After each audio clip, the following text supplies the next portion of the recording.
Unearth the secrets of time with ancient rituals and traditions, from Egyptian mummification to Aztec sacrifices and Viking funeral rites. Intriguing, isn't it? Let's delve deeper into the world of the ancient Egyptians, a civilization known for their intricate rites and rituals. A key ritual that stands out is the process of mummification, a method used to preserve bodies for the afterlife. The process began with the purification of the body, followed by the removal of internal organs, the lungs, intestines, stomach, and liver. Each organ was preserved in its own canopic jar, guarded by the sons of Horus, the protector of the dead. The heart, considered the seat of intelligence and emotion, was left within the body as it was believed to be needed in the afterlife. The brain, on the other hand, was discarded, showing the contrasting beliefs of the ancient Egyptians compared to our understanding today. The body was then dehydrated using natron, a naturally occurring salt, before being wrapped in layers of linen. The final touch was a mask placed over the head and shoulders, often an idealized representation of the deceased. This intricate process, rich in symbolism and religion, was believed to prepare and equip the deceased for their journey into the afterlife.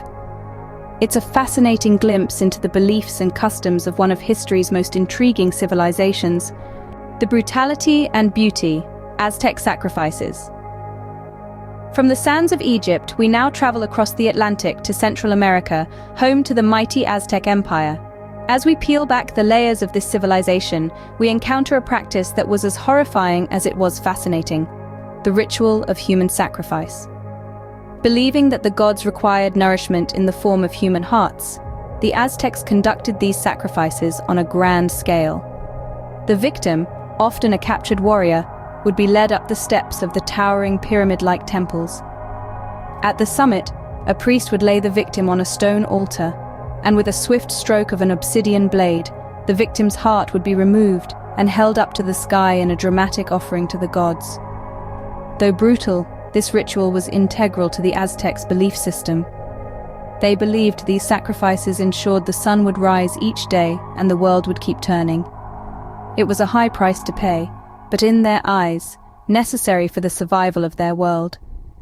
This stark contrast between the bloody sacrifices of the Aztecs and the meticulous mummification process of the Egyptians paints a vivid picture of the lengths ancient civilizations went to appease their gods and secure their place in the afterlife. Each culture, in its own way, reflects the human desire to understand and connect with the divine, a theme that we'll continue to explore as we delve deeper into the mysteries of ancient rituals and traditions. From the blood-soaked temples of the Aztecs, our journey brings us to the icy shores of Scandinavia, where the Vikings once sailed.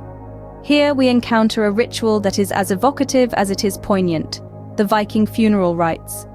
The Vikings believed in an afterlife, and their funerals were designed to ensure the deceased had a successful journey to Valhalla, the Hall of the Slain in Norse mythology. Picture this: a grand ship, its mast tall and proud, the sails fluttering in the crisp Nordic wind. This ship is not destined for a voyage across the sea, but rather a voyage to the afterlife. The deceased, often a warrior or a noble, is laid to rest on the ship, surrounded by their possessions, weapons, jewelry, even their beloved pets. These grave goods were believed to serve the deceased in the afterlife. The climax of the ritual is a sight to behold. The ship, now a funeral pyre, is set ablaze or sent out to sea, a final farewell to the departed soul. This poignant ritual is a stark contrast to the brutal sacrifices of the Aztecs and the meticulous mummification of the Egyptians, yet it carries the same undercurrent of reverence for the divine and the afterlife. As we trace the lines of these ancient rituals, we see a tapestry of human belief and tradition, each thread unique yet interconnected, weaving a story of our shared human experience.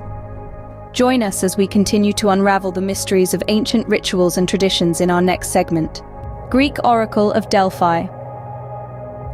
Our journey now steers us towards the sun-washed shores of ancient Greece, where we delve into the mystical realm of the Oracle of Delphi. The oracle was a high priestess, known as the Pythia, who was believed to be the mouthpiece of Apollo, the god of prophecy, light, and knowledge. Picture a grand temple nestled in the cradle of the mountains, its marble columns gleaming under the Grecian sun. This is the Temple of Apollo, the sacred abode of the oracle. The Pythia would sit on a tripod over a chasm in the earth from where vapors would arise. Inhaling these vapors, she would enter a trance-like state, her words becoming the divine utterances of Apollo himself. These prophecies, often cryptic and open to interpretation, would be sought by kings, warriors, and common folk alike, all hoping for a glimpse into their future or answers to their questions. However, the oracle was not just a seeress.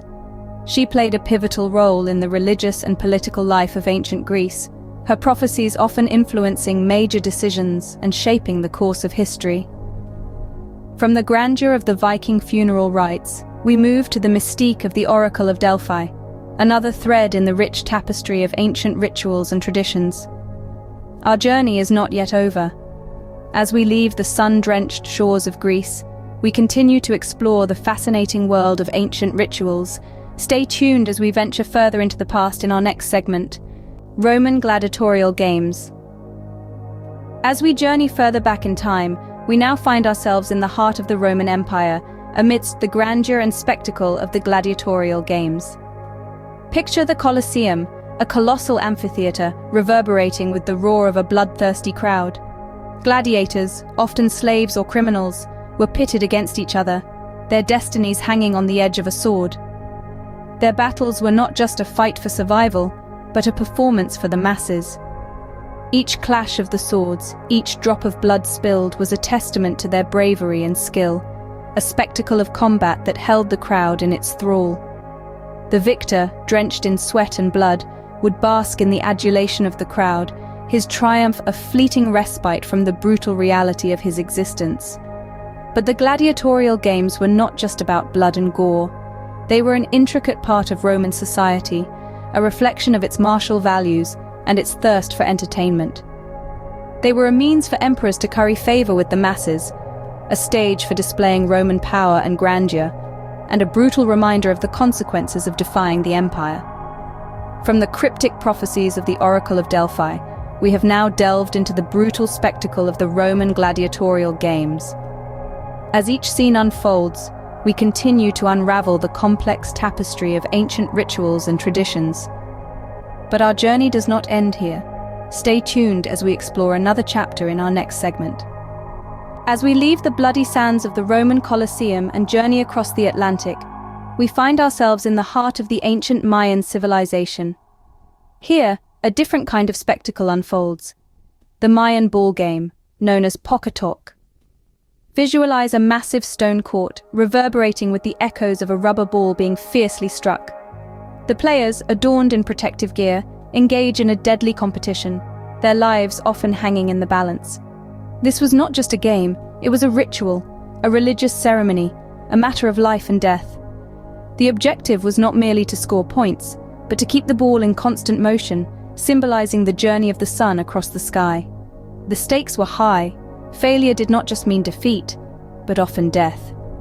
The losers, and sometimes the winners, were sacrificed to the gods, their blood spilling on the sacred ground, a grim offering for divine favor. But the Mayan ball game was not just about ritual sacrifice.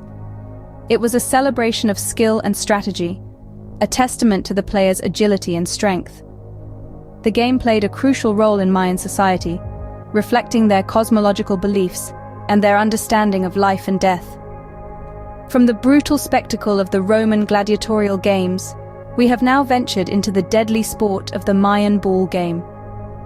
As we continue our journey through time, exploring ancient rituals and traditions, we uncover the rich tapestry of human history.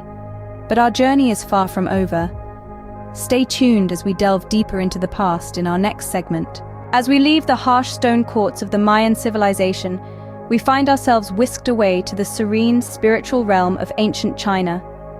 Here we unravel the timeless tradition of ancestor worship, a practice deeply ingrained in the Chinese culture. Picture an ornate ancestral shrine, adorned with ancestral tablets bearing the names of the departed. The air is heavy with the scent of burning incense, a tangible connection between the living and the spiritual world. Family members gather, bowing in respect, presenting offerings of food, tea, and even money, to ensure the comfort of their ancestors in the afterlife.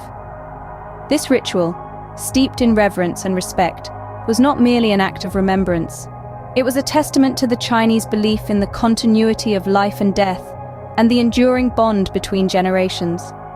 The Chinese saw their ancestors as benevolent spirits who could bring fortune and protection to their descendants. Regular worship, they believed, would appease these spirits and ensure their favor. But it was not just about seeking blessings. It was a way of instilling moral values, of teaching respect, gratitude, and filial piety. It was a celebration of the family, a nod to the Confucian principle of honoring one's parents, both in life and in death. From the deadly sport of the Mayan bull game, we have now ventured into the sacred realm of Chinese ancestor worship. Our journey through the rich tapestry of human history continues. Stay tuned as we delve deeper into the past, exploring ancient rituals and traditions in our next segment. Our journey now takes us further west to the verdant lands of ancient Europe, where the mysterious Celtic druids held sway. Clad in flowing white robes, these enigmatic figures were more than just priests. They were scholars, teachers, and judges, the intellectual elite of their society. In the heart of a sacred grove, under the watchful gaze of towering oaks, we find ourselves amidst a druidic ritual. The druids worshipped the forces of nature, seeing divinity in the sun, moon, trees, and water.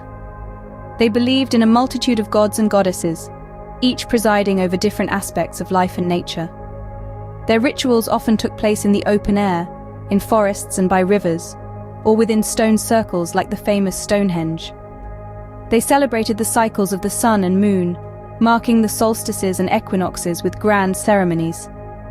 The Druids also practiced divination, seeking insights into the future through the patterns of nature, such as the flight of birds or the entrails of sacrificed animals. These rituals were not just about worship. They were a way of maintaining harmony with nature, of seeking wisdom and guidance, and of strengthening the bonds within their community. Even in a world far removed from our own, we find echoes of the same desires that drive us today. The quest for knowledge, the need for connection, the reverence for the world around us. From the spiritual realms of Chinese ancestor worship, we've now journeyed into the heart of Celtic nature worship. As we continue to explore the ancient rituals and traditions of our ancestors, we gain a deeper understanding of our shared human history. Stay tuned as we delve further into the past in our next segment. As we continue our journey, we traverse the expanse of time and space to land in the heart of ancient India. Here, we explore a ritual that has stirred both awe and controversy: the practice of sati. This ancient tradition involved a widow voluntarily immolating herself on her husband's funeral pyre, considered by some to be the ultimate act of wifely devotion and loyalty. The origins of sati are shrouded in myth and conjecture, but ancient texts suggest that it was not widespread and was largely confined to the warrior nobility. The ritual was performed amidst elaborate ceremonies, with the widow dressed in her best attire, often accompanied by songs and prayers. As the flames roared, it was believed that the woman joined her husband in death, ensuring his well-being in the afterlife and bringing honor to her family. However, the practice has been widely criticized for its brutality and the coercion often involved. It was finally abolished in the 19th century under British rule, but it remains a dark chapter in India's rich historical tapestry. As we take a step back, it's important to remember that the rituals we've explored today represent a diverse range of human experiences and beliefs. They remind us of our shared past and the extraordinary lengths our ancestors went to understand and honor the mysteries of life and death. Follow Thangs to stay tuned as we continue our journey through the annals of history.